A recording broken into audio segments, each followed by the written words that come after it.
آپ اپنے آپ کو کہو کہ آپ بیٹھ کے بات کرو، آپ کہو کہ ہم ماریں گے، اٹھائیں گے، قتل کر دیں گے، جیلوں میں ڈال دیں گے۔ آپ یقیناً ماضی دیکھ لو، میں کسی نہ جنرل سے ڈرتا ہوں، نہ میں کسی، الحمدللہ میں پاکستانی ہوں، نہ مجھے کسی بیوروکریٹ کا خوف ہے، نہ کسی بزدل کرپٹ اور بغیرت حکمران کا خوف ہے جو پاکستان کے دشمن ہیں، جو پاکستان کی 22 کروڑ عوام پہ درندے بھیڑیے بن کے اس ملک کے غریب، کسان، ہاری، مزدور کا خون چوس رہے ہیں۔ تو جہاں اگلی بات ہے، جو کچھ عمران خان کے ساتھ ہو رہا ہے، جو تحریک انصاف کے ساتھ ہو رہا ہے، جو آپ الیکشن کرا کے آپ جو کچھ آپ حرکتیں کر رہے ہو، یہ یزید اور نمرود اور شداد کے دور حکومت میں ہوا، ان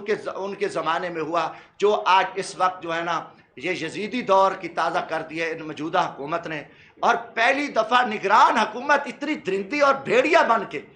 مثلا حیرت ہے کہ نگران کا کام ہے تو انہیں الیکشن کرانے ہیں، آپ نے فری اینڈ فیئر الیکشن کرانے ہیں، نہ آپ کے چوکیداری کرنی ہے، نہ آپ کے کسی کو ٹارگٹ کرنے۔ الیکشن سے بھاگ گئے تھے، 90 دن کے اندر انہوں نے الیکشن کرانا تھا حکومت، انہوں نے 2 اسمبلیاں پنجاب اور خیبر پختونخوا کو توڑ دیا۔ آئین کہتا ہے 90 روز کے اندر الیکشن کراؤ، نہ اس میں مردم شماری رکاوٹ ہے اور اس میں نہ کوئی اور چیز رکاوٹ ہے، 91 دن جل جانے والی بات ہے۔ ہم نے یہ سبق سیکھ لیا تھا، اور یہ جب 1970 میں یہ یحییٰ خان الیکشن نہیں کرائے، وہ تحریک چلی، تحریک کا جو انجام ہوا اس کے بعد ان کو الیکشن کرانے پڑے۔ جب مجیب الرحمان جیت گیا اور بھٹو صاحب ہار گئے، 3 مہینے تک یحییٰ خان نے اسمبلی کا اجلاس نہیں بلایا، اور جب مجیب الرحمان نے آواز اٹھائی تو اس کو قید کر لیا گیا، اس کو پکڑ لیا، اس پہ تشدد کیا، اور وہ تحریک چلی، اور اسی الیکشن کا نہ کرانا اور پھر الیکشن میں فراڈ کرنا، ان کو حکومت نہ دینا، ایک ملک ہم سے علیحدہ ہو گیا۔ پھر انہوں نے 73 کے آئین میں یہ پابند کیا کہ 90 دن سے آگے 91 جل جانا ہے، آگ ہے، خوفناک ملک کے لیے ایک آگ ہے۔ آپ 90 دن کے الیکشن کے بجائے کہاں چلے گئے؟ سپریم کورٹ کا فیصلہ آیا، آپ نے جو کچھ سپریم کورٹ کو، آپ مسلم لیگ نون اور مریم نواز، پتہ نہیں یہ کہاں سے آئی ہیں۔ ہمیں تو ان کی شکلیں، پچھلی شکلیں دیکھیں اور ابھی دیکھیں کہ جو گورا راج سے آئی ہیں، پیپلز پارٹی کی حیثیت دیکھیں، جو آئین اور قانون کی محافظ تھی، اب ان کے چہرے دیکھیں، سیاہکاریاں، بدکاریاں، کہ وہ سارے بھاگے ہوئے ہیں اور ججز کو گالیاں دے رہے ہیں۔ ان کی تاریخ ہے، آج نہیں ہے سپریم کورٹ کے ججز کو، مگر افسوس کہ ججز خاموش ہیں، ان کو کون سا خوف ہے، کون سا ڈر ہے کہ وہ اگر ہم چھوٹی سی بات کریں تو پکڑے جائیں، مگر وہ جو کچھ کر رہے ہیں ان کے لیے کھلی آزادی ہے، اور کوئی پیچھے ہے، کوئی نہ کوئی تو ہے جو کچھ ہو رہا ہے۔ اب سپریم کورٹ کے فیصلے پہ کیا امپلیمنٹ ہوتا ہے کہ نگران وزیر اعلیٰ محسن نقوی جتنے کریمنل اور جرم پیشہ بیوروکریٹس ہیں، آئی جی، چیف سیکرٹری، وہاں اکثریت، میں کہہ رہا ہوں اکثریت 90% ڈی پی او، سی سی پی او، کمشنر، اور ان کو مسلم لیگ نیون پیپلز پارٹی کا چاپلوس، ایک چوکیدار بن کے محسن نقوی جو ہے نا ان کی مرضی کے ایس ایچ او لگا کے جو ظلم اور بربریت ہے وہ کرو، جو اینٹی مسلم لیگ نون اور پیپلز پارٹی ہے، اور فرسٹ نمبر پہ تحریک انصاف کھڑی ہے، اور جو کو تحریک انصاف کے کارکنوں، پہلے میڈیا کے ساتھ ہو رہا ہے مشترکہ، جو ظلم اور بربریت کے خلاف آواز کرتا ہے، اور ان پہ جو تشدد اور کارکنوں کو، عمران خان صاحب پہ، ان کے لوگوں کو، ان کے کارکنوں کو شہید کیا جا رہا ہے۔ میں کہتا ہوں کہ پوری دنیا لعنت کر رہی ہے ہماری اس حکومت کے اور ہمارے ان کے کردار پہ، حکمرانوں کے۔ آئی جی کو آپ نے ایک چپڑاسی کی حیثیت، اس کی میں شکل دیکھ رہا تھا جیسے چوہا بیٹھا ہوتا ہے، آئی جی پنجاب، یار تو ایک سرکاری ملازم ہے، تو سرکاری نوکر ہے، تو سرکاری چوکیدار ہے عوام کا، تیری کیا حیثیت ہے؟ مگر ان کو بٹھایا ہوا ہے۔ اور نگران وزیر اطلاعات، اس کی بھی میں شکل دیکھ کے حیرت ہوتی ہے کہ وہ آ کے شہباز شریف اور زرداری کا ایک تبلچی بن کے وہ آ کے بحثیں کرتا ہے، ہم اس کو اٹھا لیں گے، ہم پکڑ لیں گے، ہم ریڈ کیمپ کریں گے۔ دیکھو جی، بات ہے کہ ہم قانون اور آئین کی، ہم ذمہ دار لوگ ہیں، عزت کرتے، احترام کرتے۔ جب قانون اور آئین کی آڑ میں کوئی بغیرتی کرے گا، کوئی پولیس بغیرتی کرے گی، کوئی وزیر اعلیٰ بغیرتی کرے گا، کوئی وزیر اعظم بغیرتی کرے گا، پھر ہمارا حق ہے کہ ہم اس کا سامنا کریں ان دہشت گردوں کا۔ اس وقت دہشت گردی کا کردار ادا کر رہا ہے وزیر اعلیٰ پنجاب، ایک دہشت گرد ہے۔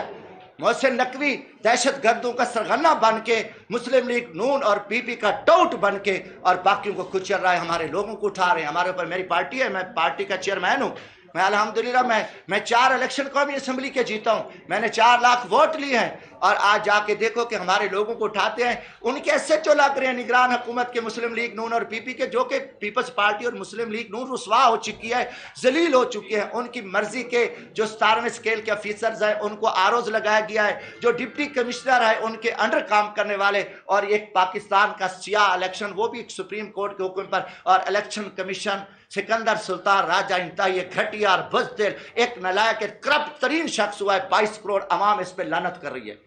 یہ ایسا الیکشن کمیشن نہیں دیکھا، پوری دنیا کی لعنت، دنیا کا میڈیا دیکھ رہا ہے اور پوری پاکستانی قوم لعنت کر رہی ہے کہ ایسا الیکشن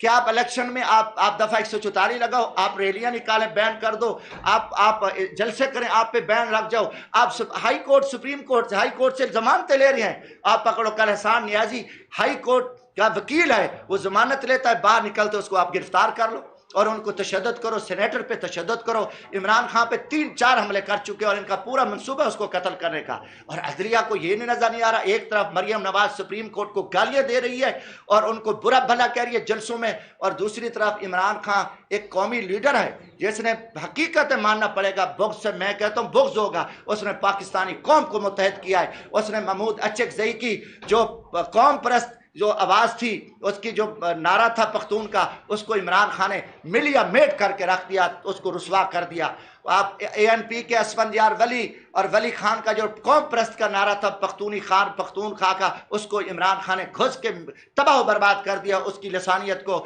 جو ایم کیو ایم کے وہ مہاجر کا نعرہ تھا، وہ بھی عمران خان کو کریڈٹ جاتا ہے کہ اس نے لسانیت کے اس بدماش نعرے کو نست و نبوز کر دیا۔ جو نواز اور جو سندھ و دیش کا جو سندھ کا نعرہ تھا، پیپلز پارٹی ایک سندھ اور لڑکانہ کی جماعت ہے، اور زرداری کا سندھ کارڈ بھی عمران خان نے گھس کے، ابھی تک وہ گیا نہیں، اور اس کی لسانیت کو تباہ و برباد کر کے رکھ دیا۔ پھر جاگ پنجابی جاگ، جو نواز شریف کی بدماشی تھی، جو گنڈا گردی تھی، جو مسلم لیگ کی آڑ میں وہ مہاجر اور پنجابی کا نعرہ تھا، وہ بھی عمران خان نے نواز شریف کی گنڈا گردی اس کے لاہور میں جا کے گھس کے، اس کے اندر گھس کے اس کو تباہ و برباد اور نست و نبوز کر دیا، اور وہ بگوڑا آج لندن میں بیٹھے۔ عمران خان نے قوم کو متحد کیا۔ ایمان سے کہہ رہا ہوں، اس وقت نہ میں عمران خان کا وکیل ہوں، مگر میں اپنے ایمان اور ضمیر کی بات کر رہا ہوں کہ عمران خان نے چارے صوبوں، گلگت بلتستان اور کشمیر، تمام جماعتوں کو، چاہے وہ پختون ہے، چاہے بلوچ ہے، چاہے وہ سندھی ہے، آپ بلوچستان میں دیکھ لیں۔ پھر مذہبیت کو بھی، اس نے مذہبیت کو بھی، میں کہتا ہوں کہ جو مذہبی کارڈ کھیل رہے تھے، چاہے مولانا فضل الرحمان صاحب بیٹھے ہیں، باقی جو مذہبی جماعتیں تھیں، وہ بھی عمران خان نے ان کے بھی جو مذہبی کارڈ تھے ان کو بھی اس نے ملیا میٹ کر کے رکھ دیا۔ پھر اس تمام مسریکی ہے، پنجابی ہے، پختون ہے، مہاجر اردو سپیکنگ ہے، بلوچ، سب کو متحد کر کے ایک وہ لیڈر کے طور پہ وہ اس وقت سامنے ہے۔ ماضی میں حقیقت آپ سے غلطی ہوئی ہیں، ایک ثابت ہے، اس نے قوم کو متحد، اب ایک پارٹی نے قوم کو متحد کر دیا، اور وہ جو اسٹیبلشمنٹ کا ایجنڈا تھا ناکام ہو گیا۔ وہ جنرل باجوے نے جو رات کی طریقی میں چوروں، لٹیروں، شہباز اور زرداری گینگ کو بٹھایا تھا، وہ ناکام اور رسوا ہو گئے۔ اب بغیرتی کے ذریعے کھڑے ہیں، جیسے ایک بندہ جو ہے نا ذلیل ہوتا ہے۔ میں اکثر کہتا ہوں نا کہ ہمارے ہاں کتے کی مثال ہے، ایک کتے کو جو ہے نا وہ لوگ مارتے ہیں، وہ بھاگتا ہے، پھر آگے یک یک کرتا ہے، ٹہ ٹہ کرتا ہے، وہ کہتے ہیں یار اب اس کی حالت خراب ہو چکی ہے۔ اب نواز شریف زرداری گینگ کے چہرے کتے سے بھی بدتر ہو چکے ہیں، ذلیل ہو چکے ہیں، رسوا ہو چکے ہیں، پبلک میں لوگ ان کو لتر ماریں، ان کو جلا دیں۔ اتنی مہنگائی، بے روزگاری، اب امریکہ نے ان کو کوئی گھاس نہیں ڈالا، جو امریکہ کے جوتے اٹھاتے رہے۔ دیکھو جی، عمران خان نے امریکہ پہ الزام لگا دیا، فلاں IMF نے کچھ نہیں دیا، آج وہ کہیں میزائل کی بات کر رہے ہیں، نیوکلیئر کا مسئلہ ہے۔ وہ اسحاق ڈار آپ دیکھیں، وہ ڈاکو، اس کی شکل بھی دیکھو بگڑ چکی ہے، جھوٹ بول بول کے جھوٹے پہ اللہ کی لعنت برستی ہے۔ میں اس کو وزیر اعظم نہیں مانتا ہوں، ایک پاپڑ قسم کا۔ آج آپ معافی مانگے، وہ بیان آپ کا غلط تھا یا؟ دیکھو میں یہ کہتا ہوں کہ جس جرنل ہے نا، دیکھو ثبوت تو نہیں چھوڑتا نا۔ پہلی تو یہ بات ہے کہ سیاستدان ہمارے متحد، ہم ایک جمہوری لوگ ہیں۔